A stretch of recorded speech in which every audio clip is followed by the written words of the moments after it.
Olá a todos, meu nome é Michel Derlian. Vou falar um pouco sobre as dificuldades da vida e como podemos superar os nossos problemas.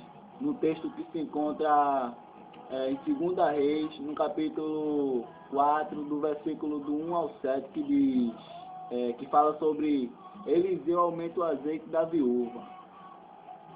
Certa mulher, das mulheres dos discípulos, dos profetas, clamou a Eliseu, dizendo: Meu marido, teu servo, morreu, e tu sabes que ele temia ao Senhor. É chegada o credor para levar os meus 2 filhos para lhe servirem, para lhe serem escravos. Eliseu lhe perguntou: Que te hei de fazer? Dizei-me o que tens em casa. Ela respondeu: Tua serva não tem nada em casa, senão uma botija de azeite.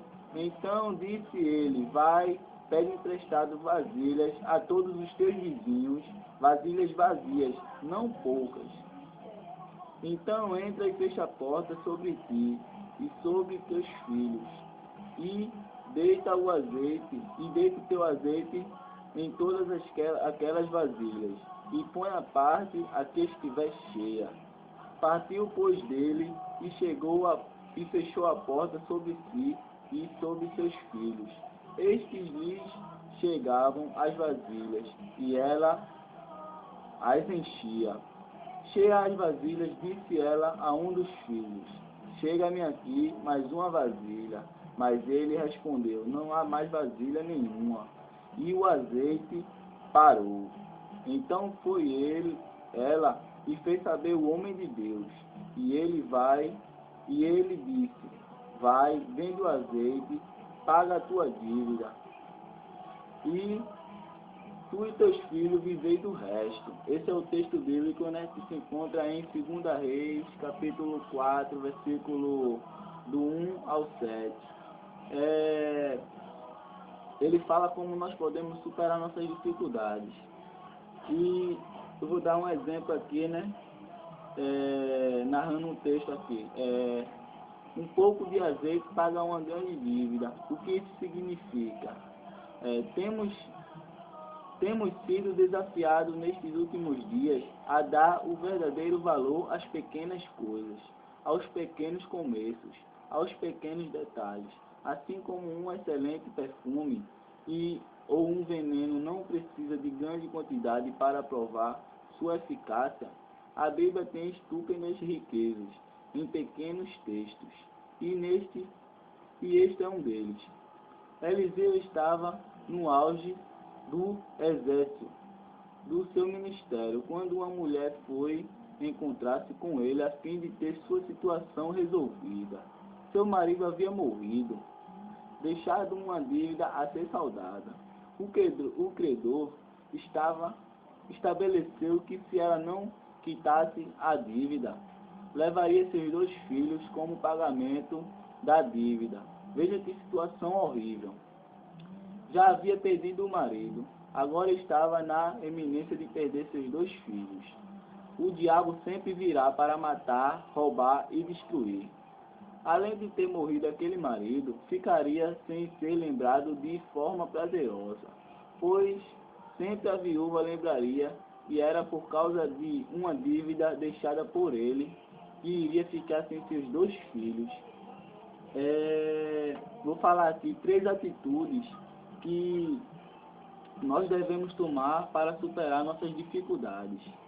Primeira atitude: falar da dificuldade a pessoas certas. O que significa falar da nossa dificuldade a pessoas certas? Falar com nosso pastor, com nosso diácono, com nosso presbítero e com responsáveis, né, de nossa igreja, porque nós não podemos falar para todo mundo para não piorar nossa situação. Vamos falar aqui, né, citar a primeira atitude que nós devemos tomar. A mulher desse texto tinha perdido o marido, que havia lhe deixado uma dívida um pouco alta para seus recursos. Sendo assim, os credores estavam buscando resolver esta situação, resolver esta dívida, levando os filhos para trabalharem como escravos. Esta mulher perdeu o marido, perdeu a condição de se sustentar, estava na iminência de perder os 2 filhos. O diabo tem uma estratégia terrível para que a gente conte nossos dramas para o maior número de pessoas possíveis, mas nunca para a pessoa certa. O texto diz que a mulher era viúva de um profeta. Também diz que havia um grupo de profetas, mas mesmo assim ela não foi procurar qualquer um deles. Ela foi a um que tinha relacionamento com Deus, acima de qualquer suspeita. Um homem que cria que Deus pode todas as coisas. Deus tem colocado um Eliseu sobre sua vida. Seus pastores, seus líderes, é necessário que você procure-os para que a bênção que vem do Senhor o alcance. Essa é a primeira atitude que nós devemos tomar, né? A segunda atitude, valorize o pouco que tem. Por que valorizar o pouco que tem? Porque tem muita gente que tem condições de alcançar os objetivos, as metas, e sempre botam uma dificuldade, um obstáculo no caminho, em vez de, com o pouco que tem, resolver seus próprios problemas, né? Vamos ver aqui o que fala. O homem ou mulher que Deus levanta sempre irá indagar qual é o seu pequeno começo. O pequeno começo daquela mulher era um jarro pequeno de azeite. Infelizmente, a ingratidão tem feito com que muitas pessoas deem um diagnóstico mentiroso de sua situação. Ah, não posso nada, não tenho nada, não estou com nada, e etc. Este é o diagnóstico do fracasso. Talvez você diga, meu sonho é uma fábrica de confecções. Aí eu pergunto a você, o que você tem? Você deve responder, tem uma máquina de costurar simples. Seja fiel no pouco que sobre o muito Jesus o colocará. Havia uma possibilidade dentro do ponto de vista desta mulher, pois quando não falta o azeite, a unção, tudo pode ser resolvido na vida do crente. O que não pode faltar é a unção de Deus, que neste texto é simbolizado pelo óleo. Na Bíblia, o azeite é símbolo da unção. Assim como o profeta Eliseu multiplicou o azeite desta mulher, devemos pedir a Deus a multiplicação da nossa unção, porque o que não pode faltar em nossas vidas é a unção de Deus. Quando não falta unção, os filhos não são engolidos pela escravidão. As dívidas desta mulher estavam para transformar seus filhos em escravos. Na época, era costume para que as dívidas fossem pagas. Pode parecer cruel, mas era o costume.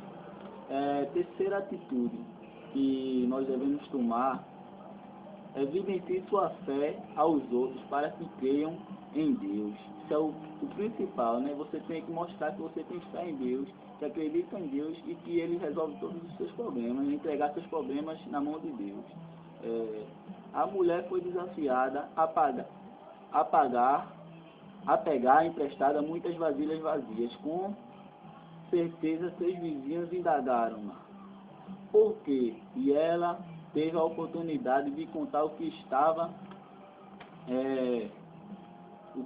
obedecendo a um comando do homem de Deus. Eliseu não tinha dúvidas de que Deus poderia resolver a situação. Ela deveria crer para ver. Todos querem ver para crer, mas Deus quer que você creia para ver. Nunca se sabe a quantidade de azeite. Pois o que determina a quantidade do seu milagre é a quantidade da sua obediência. Quantas vasilhas você colocaria diante de Deus? Ela vai encher? Ele vai encher? Tão somente creia, pois Deus é o mesmo, ontem, hoje e eternamente. A conclusão desse texto todo que eu narrei aqui agora, ela é muito importante para nossas vidas, né? A única coisa que lhe restava era um pouco de azeite. A grande verdade é que sempre se tem um pouco de azeite, sempre existe um pouco de unção na vida do crente. O que não pode acontecer é a unção ficar parada. Unção parada não resolve nada. Quando essa mulher obedeceu ao profeta Eliseu e fez o azeite fluir de seu recipiente para as muitas vasilhas, o azeite se multiplicou. A unção multiplicada impede a escravidão de tomar nossos filhos. Pois com a venda do azeite, essa mulher pagou a dívida e livrou seus filhos de um destino cruel. Quando você quiser libertação para seus filhos, lembre-se, você precisa colocar sua unção em movimento. Unção parada não traz libertação. Quando não falta unção, as dívidas são pagas. O ser humano já nasce com dívidas espirituais por causa do pecado de Adão. E todo pecado é legalidade para o diabo agir. Não temos dois tipos especiais de dívidas. Nós temos dois tipos especiais de dívidas. A dívida espiritual e a emocional. A espiritual já nascemos com ela, mas a emocional adquirimos com o tempo. Se não resolvemos a nossa história à medida que ela acontece, quando existe dívida, existe o cobrador. E no caso da dívida espiritual, o cobrador é o diabo. Quando não falta a unção, a prosperidade acha causa para chegar. A unção multiplicada pela palavra do profeta na vida desta mulher trouxe, além do pagamento da dívida, sobra de caixa para ela e seus filhos viverem bem com a venda do azeite.